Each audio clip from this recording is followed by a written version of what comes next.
जादू की तेज करने एक पुराने मोहल्ले की तंग गलियों से छिनकर जमीन पर बिखर रही थी। इस मोहल्ले में जहां पुराने ईंटों के घर एक दूसरे से टेक लगाए खड़े थे, एक छोटा सा मकान था जिसमें रहीम बख्श रहता था।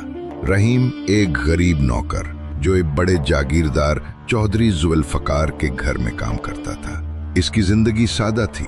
सुबह सवेरे उठना, चौधरी के घर की सफाई करना, बागबानी करना और रात को थक हार कर अपने छोटे से कमरे में वापस आ जाना।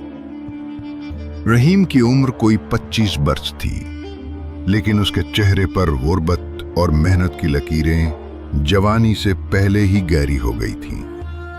उसके हाथों में घुटनों की तरह सख्ती थी और उसकी आंखों में एक अजीब सी चमक थी जो ख्वाबों और उम्मीदों की बाक़ियात थी। वो हर रोज सुबह उठता, अपनी पुरानी साइकिल पर चौधरी के बड़े से महलनुमा घर की तरफ रवाना होता, जहां वो दिन भर नौकर की तरह काम करता। चौधरी जुल्फकार एक सख्त गैर और दौलतमंद आदमी था, जिसका घर ऐशो इशरत का एक नमूना था। उसके बाग में रंग बिरंगे फूल, फवारों की सुरीली आवाजें और हर तरफ फैली हुई आसाइश रहीम के दिल में एक अजीब सी हसरत जगाती थी। लेकिन वो जानता था कि ये सब उसके बस से बाहर है। उसकी तनख्वाह इतनी थी कि बस 2 वक्त की रोटी और एक छोटा सा किराए का कमरा मयस्सर आ सके। एक दिन जब रहीम बाग में फूलों को पानी दे रहा था, उसकी नजर चौधरी के घर की बैल्कोनी पर पड़ी।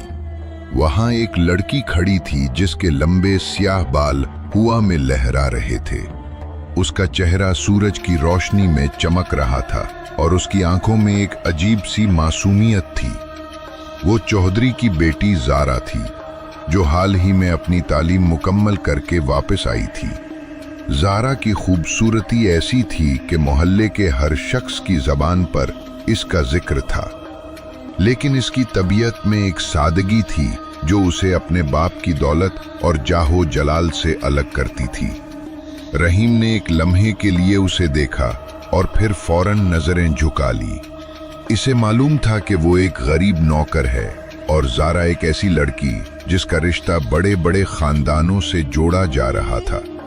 लेकिन उसके दिल में एक अजीब सी हलचल हुई, जैसे कोई पुराना ख्वाब जाग उठा हो। वक्त गुजरता गया और रहीम का मामूल वही रहा, लेकिन अब वो बाग में काम करते हुए कभी कभार ज़ारा को बिलकौनी पर देखता, जो किताब पढ़ती या फूलों को देखती होती।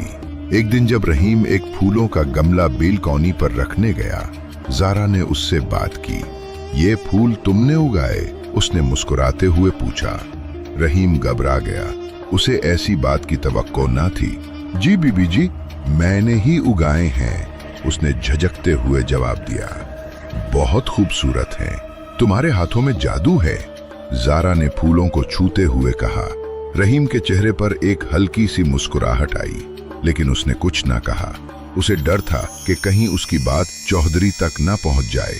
लेकिन इस दिन के बाद ज़ारा ने उससे कभी कभार बात करना शुरू कर दिया, कभी फूलों के बारे में, कभी मौसम के बारे में और कभी छोटी मोटी बातें। रहीम के दिल में एक अजीब सी कशिश बढ़ने लगी, लेकिन वो उसे दबाता रहा। एक शाम जब रहीम बाग में काम कर रहा था, ज़ारा बाग में आई। वो एक सादा सी शलवार कमीज में थी और उसके हाथ में एक किताब थी। वो रहीम के पास आई और कहा, रहीम, क्या तुमने कभी कोई कहानी पढ़ी है जो दिल को छू जाए? रहीम ने हैरत से उसकी तरफ देखा। बीबी जी, मैंने तो बस काम किया है, पढ़ने का वक्त कहाँ मिलता है। ज़ारा मुस्कुराई। तो फिर आज से मैं तुम्हें एक कहानी सुनाऊंगी। हर शाम जब तुम यहाँ काम कर रहे हो, मैं तुम्हें एक कहानी सुनाऊंगी। रहीम के दिल में एक अजीब सी खुशी दौड़ गई। इस दिन से ज़ारा हर शाम बाग में आती और रहीम को कोई ना कोई कहानी सुनाती, कभी शहजादों की, कभी परियों की और कभी ऐसी कहानियां जो मोहब्बत और कुर्बानी से भरी होती। रहीम इन कहानियों में खो जाता और ज़ारा की आवाज़ उसके दिल को सुकून देती। लेकिन ये मुलाकातें चौधरी के घर के दूसरे नौकरों की नज़रों से ना बच सकें। एक दिन चौधरी के मोतमिद नौकर बशीर ने चौधरी को ये बात बता दी। चौधरी गुस्से से आग बगोला हो गया। उसने रहीम को तलब किया और उसे सख्त सुस्त कहा, तेरी जुर्रत कैसे हुई मेरी बेटी से बात करने की? चौधरी ने गरजते हुए कहा। रहीम ने सर झुकाकर कहा, मालिक, मैंने कोई गलत बात नहीं की। बीबी जी बस कहानियां सुना रही थीं। चौधरी ने उसे एक जोरदार थप्पड़ मारा।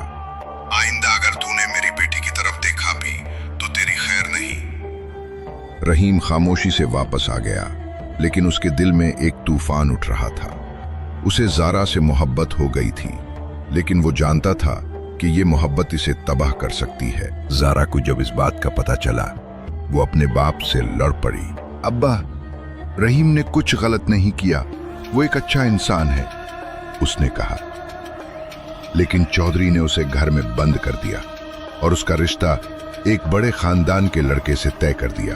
ज़ारा दिल ही दिल में रोती रही, क्योंकि उसे भी रहीम से एक अजीब सी कशिश महसूस हो रही थी। रहीम ने फैसला किया कि वो चौधरी के घर से चला जाएगा। वो अपनी मोहब्बत को दिल में दबाकर कहीं और नई जिंदगी शुरू करना चाहता था। लेकिन इससे पहले कि वो जा पाता, ज़ारा ने एक रात चुपके से उसे पैगाम भेजा। रहीम, मैं तुमसे मिलना चाहती हूँ। आज रात बाग में, रात के अंधेरे में, जब सब सो रहे थे, रहीम बाग में ज़ारा से मिला। ज़ारा की आंखों में आंसू थे। रहीम, मैं जानती हूँ कि हमारा मिलना नामुमकिन है, लेकिन मैं तुमसे ये कहना चाहती हूँ कि तुमने मेरी जिंदगी को रंग दिया। रहीम ने उसकी तरफ देखा। उसके दिल में दर्द और मोहब्बत का एक तूफान उठ रहा था। बीबी जी, मैं एक गरीब नौकर हूँ। आपके लिए मेरी मोहब्बत सिर्फ आपके लिए मुसीबत बनेगी। ज़ारा ने उसका हाथ पकड़ा। मोहब्बत दौलत या रुतबे की मोहताज नहीं होती रहीम, लेकिन मैं जानती हूँ कि हमारा मुआशरा हमें कबूल नहीं करेगा। उस रात दोनों ने एक दूसरे से वादा किया कि वो अपनी मोहब्बत को दिल में रखेंगे, लेकिन कभी उसे जाहिर नहीं करेंगे। अगले दिन रहीम ने चौधरी के घर से इस्तीफा दे दिया और गांव छोड़ दिया। वो एक दूर दराज के शहर में चला गया, जहां उसने एक छोटी सी दुकान खोली। वो हर रोज मेहनत करता और ज़ारा की याद उसके दिल में रहती। दूसरी तरफ ज़ारा की शादी एक दौलतमंद शख्स से हो गई, लेकिन उसका दिल हमेशा रहीम के पास रहा।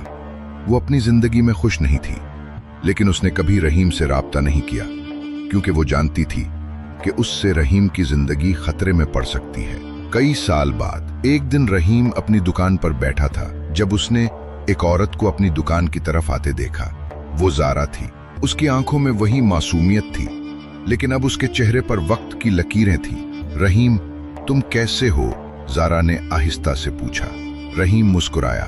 मैं ठीक हूँ। रहीम ने अपनी बाकी जिंदगी अपनी दुकान और अपनी मोहब्बत की यादों के साथ गुजारी। ज़ारा अपनी जिंदगी में वापस चली गई, लेकिन उसके दिल में रहीम की जगह हमेशा बाकी रही। ये कहानी एक गरीब नौकर और एक नौखेज लड़की की मोहब्बत की कहानी थी, जो मुआशरे की दीवारों से टकराकर बिखर गई, लेकिन दोनों के दिलों में हमेशा जिंदा रही।